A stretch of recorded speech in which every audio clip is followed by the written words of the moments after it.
Em Eclesiastes, capítulo 3, a partir do versículo 1, a palavra de Deus diz assim: tudo tem o seu tempo determinado, e há tempo para todo propósito debaixo do céu. Há tempo de nascer, tempo também de morrer. Há tempo de plantar e tempo de arrancar o que se plantou.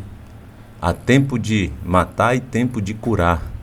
Há tempo de derrubar e tempo de edificar. Tempo de chorar e tempo de rir. Há tempo de prantear e tempo de saltar de alegria. Há tempo de espalhar pedras e tempo de ajuntar pedras. Há tempo de abraçar e tempo de afastar-se de se abraçar. Há tempo de buscar e tempo de perder. Há tempo de guardar e tempo de deitar fora. Há tempo de rasgar e tempo de coser. Tempo de estar calado e tempo de falar. Há tempo de amar e tempo de aborrecer. Há tempo de guerra e tempo de paz. Talvez você não entenda muito aqui esse tempo de amar e tempo de aborrecer, né? Tempo de amar. Eu fiquei pensando um pouco. Tempo de amar, tempo de aborrecer. Por exemplo, Jesus diz: aquele que não aborrecer ao seu pai, à sua mãe, seus irmãos, irmãs, tio, tia, enfim, esse não é digno de mim. Aquele que não aborrecer seu pai, mãe, seus parentes, por amor de mim, não é digno de mim.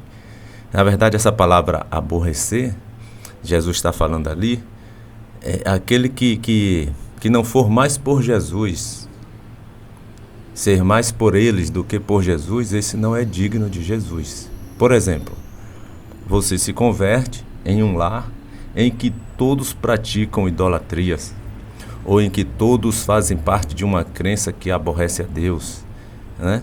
E você não vai mais fazer aquilo, porque agora você teve um encontro com a verdade, você teve um encontro com a luz, que é Jesus. Mas em respeito à sua família, em respeito a seus pais, você renuncia a Jesus e continua praticando aquelas abominações diante dos olhos de Deus, né? Devido às crenças que eles creem. Aí Jesus diz que aquele que for mais por eles do que por ele, Jesus, então aquela pessoa não é digna dele, de Jesus, né? Então, quando você vai contra pai, mãe, irmãos, né, tio, tia, vai contra porque a crença deles agora você viu que ofende a Deus, e você agora tem Jesus em seu coração, em sua vida, e quando você vai contra, você vai aborrecê-los, meu irmão. Não tem como não aborrecer.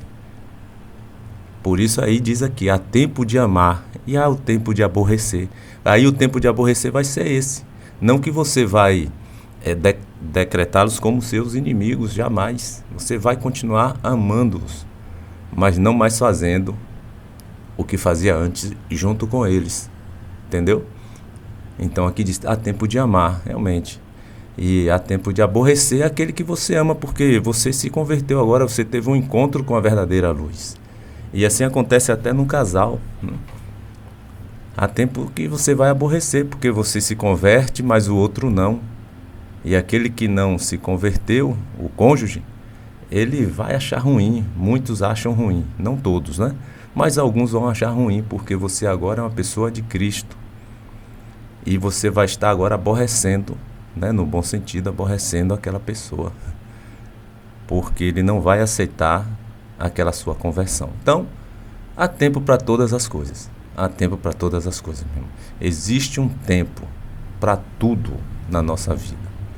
Precisamos, na verdade, ter paciência para sabermos vivenciar cada etapa da vida.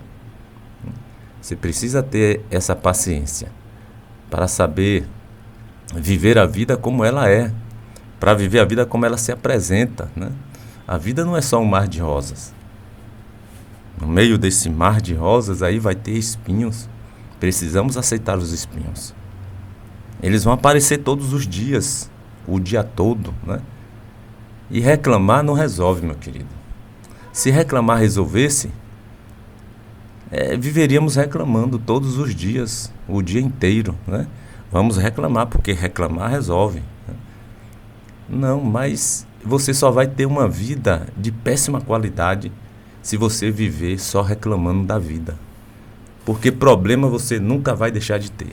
Problema nunca irão deixar de existir. O que resolve é nós colocarmos diante de Deus todas as nossas demandas, tudo aquilo, todos os nossos problemas, tudo aquilo que nós estamos passando, e pedir a Deus para que resolva, né? Vá à frente e resolva esses problemas diante de nós e nos dê força também e capacidade todos os dias para podermos estar suportando todas as aflições que virão sobre as nossas vidas. Jesus disse, no mundo vocês passarão por aflições, passareis por aflições, mas tende bom ânimo, porque eu venci o mundo. Então a gente tem essa certeza que nós vamos passar por aflições. E para que reclamar se é uma das certezas que Jesus deixou para nós? Aflições. Ele não disse que ia ser só bênção, né? Falou, olha, vocês me receberam como Senhor, Salvador de suas vidas, maravilha. Agora é só bênção. Jesus não disse, Jesus não enganou ninguém.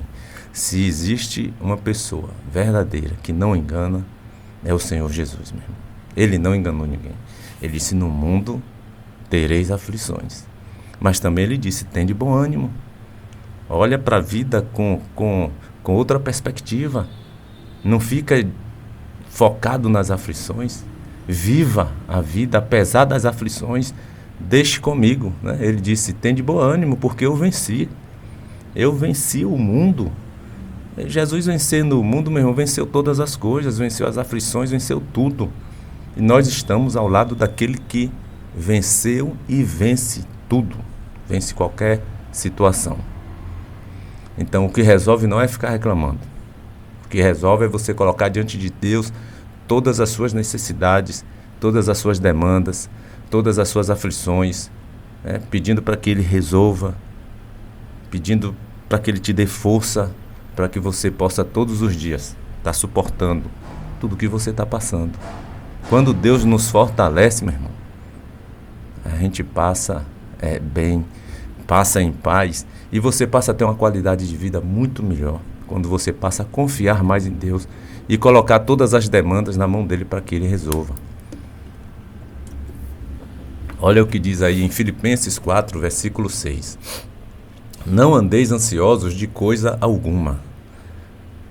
Em tudo, porém, sejam conhecidas diante de Deus as vossas petições, pela oração e pela súplica, com ações de graças. Não devemos andar inquietos, ansiosos, perturbados, né? Por coisa alguma, é o que a palavra de Deus diz em Filipenses 4, 6. Não andem perturbados, ansiosos, inquietos, né? Desesperados, por coisa alguma. E aí traz a solução. Em tudo sejam conhecidas diante de Deus as vossas petições. Em tudo, não em algumas coisas. Algumas coisas eu coloco diante de Deus, mas outras não. Outras eu não gosto de incomodar Deus, porque eu acho que é eu que tenho que resolver. Não, meu irmão.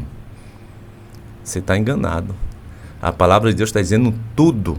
Em tudo sejam conhecidas diante de Deus as vossas petições. Todas as suas petições você tem que colocar diante de Deus. Todas. É tudo. Tudo é tudo. Não é algumas.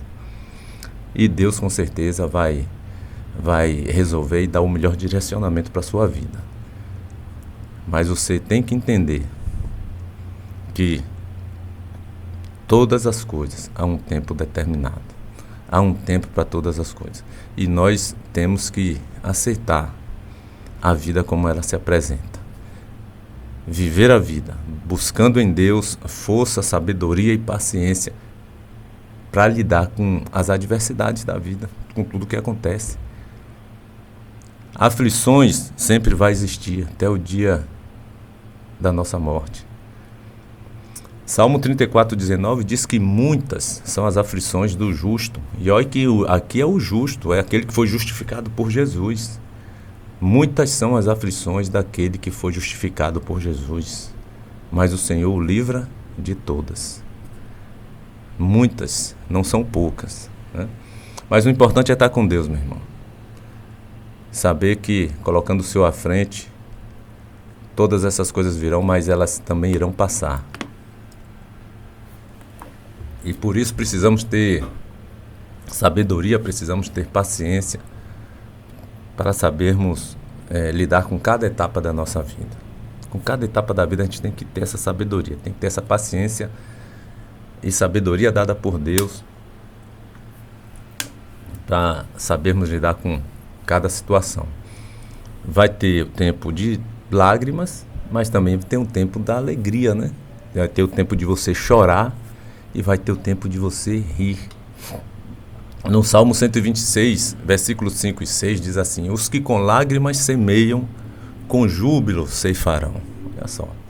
Os que com lágrimas, hoje você está chorando, meu irmão, mas permaneça firme, continue firme na presença do Senhor, semeando, mesmo chorando, está sofrendo, está passando por situações difíceis, problemas que parecem que não passam, parece que não vão passar, mas continue semeando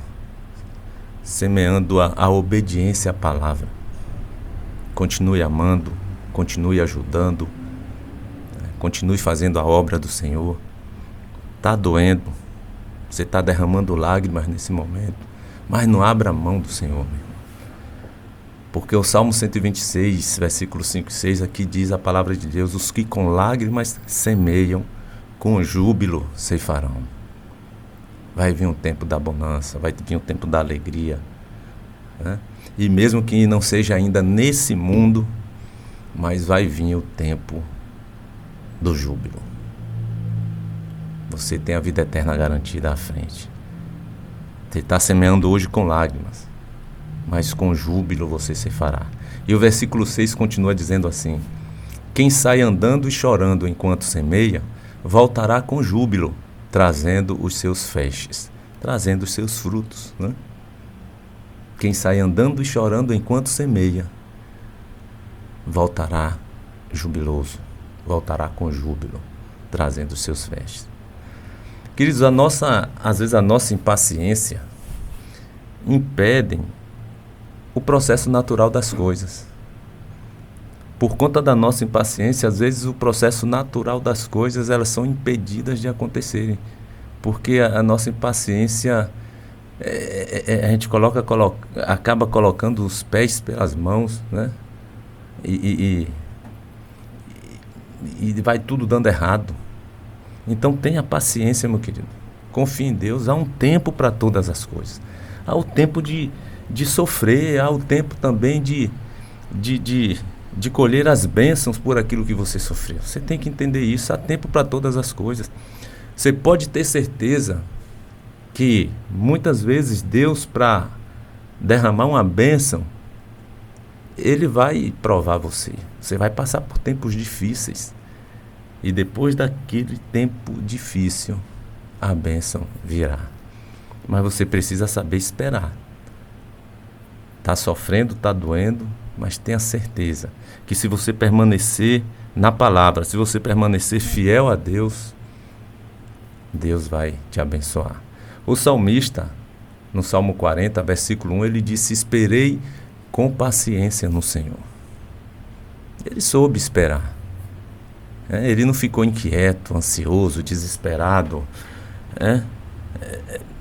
atormentado, sem saber o que fazer. Não, ele esperou no Senhor. Ele esperou no Senhor. Ele não estava esperando no homem, na providência humana. Não, ele esperou no Senhor. E além de esperar no Senhor, ele esperou com tranquilidade. Ele esperou com paciência. Talvez você até diga aí: não, mas eu estou esperando no Senhor. Mas será que você está esperando realmente com paciência, com sabedoria, confiando em Deus, com essa tranquilidade que é inerente ao servo do Senhor? Aí você diz que está esperando no Senhor, mas você está tão inquieto, tão ansioso, que você está perdendo noites de sono, andando irritado. Como que você está esperando o Senhor dessa forma? Você não está confiando nele, não? O salmista disse: eu esperei com paciência, com paciência. Aí o Senhor se inclinou para mim e ouviu o meu clamor. Pode ler aí, Salmo 40, versículo 1. Quando ele espera em Deus e espera com paciência, qual é o resultado que ele vai obter disso aí? Deus vai se inclinar para ele e ouvir o seu clamor. É isso que Deus quer fazer comigo, é isso que Deus quer fazer com você. Às vezes estamos dizendo que estamos esperando no Senhor, mas na prática nós estamos demonstrando uma tremenda falta de confiança em Deus. Porque quem olha para nós, nos vê aquela pessoa inquieta, ansiosa. Como é que pode ser um servo de Deus que diz que tem Deus e está aí a ponto de perder até a cabeça e fazer uma besteira? Olha só, parece que nem tem Deus, né? Nem parece que tem Deus na vida. Vamos ter paciência, meu querido. Tiago 5, versículo 10 e 11 diz assim: irmãos, tomai por modelo no sofrimento e na paciência os profetas, os quais falaram em nome do Senhor. E aí ele diz aqui que devemos tomar os profetas como modelo no sofrimento e na paciência. No versículo 11 ele continua: eis que temos por felizes os que perseveraram firmes. Olha só, felizes aqueles que perseveraram firmes. Tendes ouvido da paciência de Jó e vistes que fim o Senhor lhe deu. Porque o Senhor é cheio de terna misericórdia e compassivo. Perseveraram firmes, meu irmão. Eis que temos por felizes aqueles que perseveraram firmes. Você lembra da história de José do Egito? Na vida de José do Egito, meu irmão, né? José, filho de Jacó, foi governador no Egito, servo de Deus, temente a Deus, fiel. Mas houve um tempo de sofrer, como de fato ele sofreu muito, né? Ele sofreu muito. Muitos conhecem a história de José do Egito aí. Os irmãos tentaram matá-lo, depois desistiram, resolveram vendê-lo para uma caravana que ia para a terra do Egito, e mentiu para o pai, mostrou as roupas cheias de sangue, dizendo que uma fera do campo havia comido José. E José sofrendo aquilo tudo, né? Vendo os irmãos querendo matá-lo, os irmãos vendendo para a terra do Egito como escravo, e ele indo embora ali para longe de seu pai. Ele tinha apenas 17 anos. Seu pai sofreu muito. Imagine o que José não sofreu também, meu irmão. Tempo de sofrer, querido. E às vezes nós não aceitamos o tempo de sofrer. Por quê? Porque está sendo pregado para você só o Deus que dá vitória, vitória, vitória, que não permite nunca você passar por sofrimento, enfermidade, doença, nada. Não, querido. Deus permitiu tudo isso aí na vida de José, por que não vai permitir na minha e na sua? O que Deus quer de nós é fidelidade. E não há uma fidelidade maior diante de Deus quando nós estamos passando por sofrimento, estamos sendo provados ali a sermos infiéis, e nós permanecemos fiéis a Deus. E foi o que José fez. Por mais que doeu, por mais que tenha doído, por mais que ele tenha sofrido ali aquele desprezo dos irmãos tentando matá-lo, por causa da palavra de um, eles desistem de matá-lo e vendem para a terra do Egito como escravo. E ele vendo tudo aquilo acontecendo, você está pensando que ele era frio, que ele não tinha sentimentos, que aquilo não doía? Doía. Mas por mais que fosse a dor, aquela dor não o afastou da presença de Deus. Ele permaneceu firme, fiel a Deus em toda a sua vida. Houve o tempo na vida de José dele desfrutar da bênção. E ele vai se tornar um dia governador do Egito. O Egito governava todo mundo naquela época, meu irmão. O mundo inteiro. Então entenda, meu irmão. Nada é conquistado sem esforço. Agora, esse esforço você tem que focar no Senhor Jesus, tá? Não é só as forças próprias que você vai conseguir alguma coisa. José, ele teve o tempo de alegria e de bênção porque ele focou em Deus, permaneceu fiel em Deus. Ele não falou assim: eu posso tudo porque eu sou forte, eu posso tudo porque eu tenho autocontrole, eu posso tudo porque eu sou inteligente, eu posso tudo porque eu sei fazer, eu sei todas as estratégias. Não, meu querido. José não falou, mas agiu como Paulo disse lá em Filipenses 4,13: eu posso tudo naquele que me fortalece. Se você for ver o que Paulo disse antes de dizer essa frase, você vai ver Paulo dizendo que passou por situações muito difíceis na vida, E ele vai dizer, olha, eu posso todas as coisas, eu posso passar por várias aflições, tribulações, angústias, desprezos, humilhações. Eu posso todas estas coisas naquele que me fortalece. E José passou por tudo isso, firme naquele que sempre lhe fortalecia, meu irmão. Então precisamos ser firmes, queridos.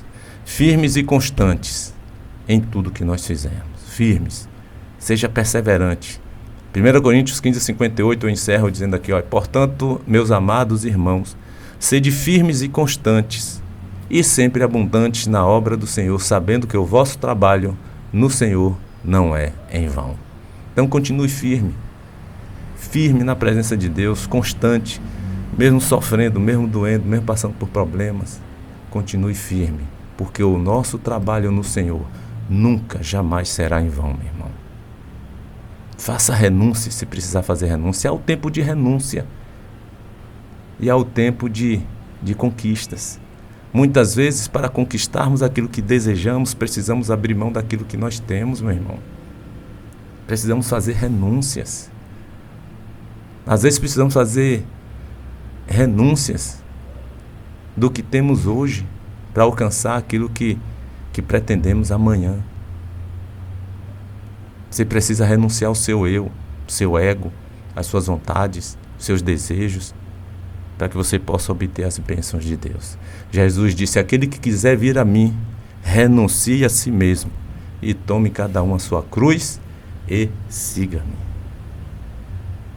Sem renúncia não tem como ser um seguidor de Jesus. Amém? Há tempo para todas as coisas. Você está sofrendo hoje. Há tempo de sofrer e há tempo também de se alegrar na presença do Senhor. Suporte tudo sendo fiel a Deus. Que Deus abençoe a tua vida. Que Deus abençoe a toda a sua família. Obrigado, Senhor, por esse dia. Obrigado pela semana que nos tem concedido. Que o Senhor esteja conosco, nos livrando, nos protegendo de todo o mal. É o que nós te pedimos e agradecemos em nome do Senhor Jesus.